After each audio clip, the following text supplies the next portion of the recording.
bring in Zoe right now. That's something to keep an eye on, especially when we get those electrical storms, when they have the dry lightning strikes.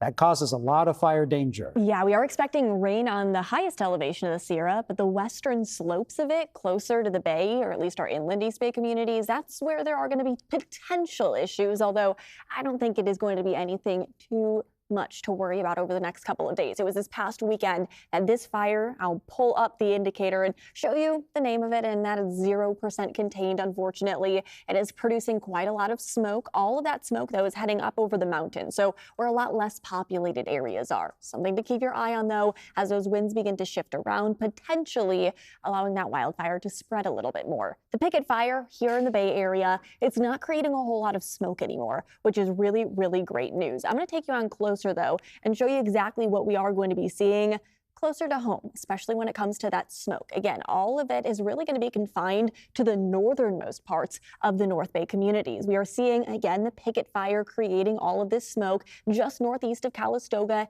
and across the mountains of the North Bay communities. We are going to see a lot of that smoke and that wildfire bad air quality continuing to push off and away from us. So that is good news for the rest of the Bay Area.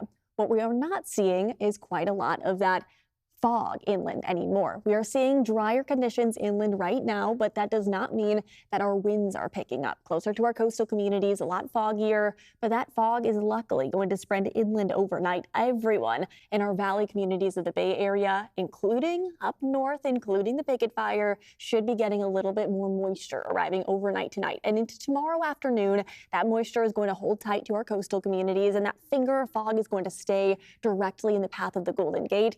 We're actually expecting a little bit more fog and cloud coverage across our North Bay communities tomorrow as well. So that's actually going to keep those North Bay communities a couple of degrees below average tomorrow afternoon. You'll be sitting in the mid to upper 70s, maybe low 80s. Inland East Bay communities, mid to upper 80s. That's a degree or two below average for this time of year. Down into the Santa Clara Valley, mid to upper 80s. That's within a degree or two of normal for this time of year. It all is location dependent, though. South Bay and Inland East Bay will be the warmest parts of the Bay Area. North Bay and closer to the coast, obviously, the coastal communities are going to be a bit cooler, but you will notice a little bit more sunshine that's going to peek out later this week, which is going to allow for much more beautiful beach days on the way. Again, North Bay about 8 degrees below average because a little bit more cloud coverage and stronger onshore winds, while Redwood City about 8 degrees above average because their wind gusts aren't going to be nearly too impressive. We'll be seeing those winds tomorrow afternoon gusting upwards of maybe 20 to 30 miles an hour, and they'll be coming in from that onshore direction. So you can see by tomorrow afternoon, they will continue to pick up, streaming through the Golden Gate,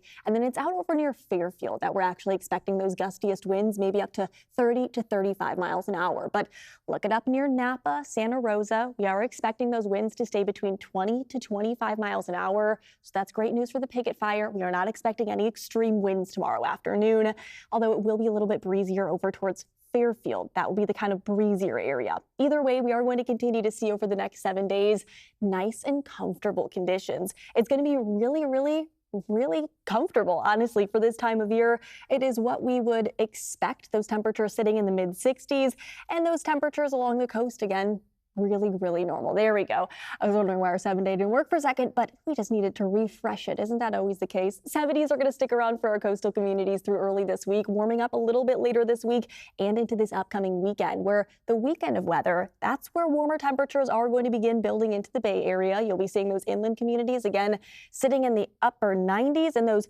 coastal communities will be sitting in the mid to upper 60s. Again, it really all just kind of depends on your location, how warm or how cool you're going to get over the next 7 days. But again, a lot of cloud coverage today and tomorrow along the coast. But if you want to soak up some sunshine along the coast, it's later this week that you should be good to go.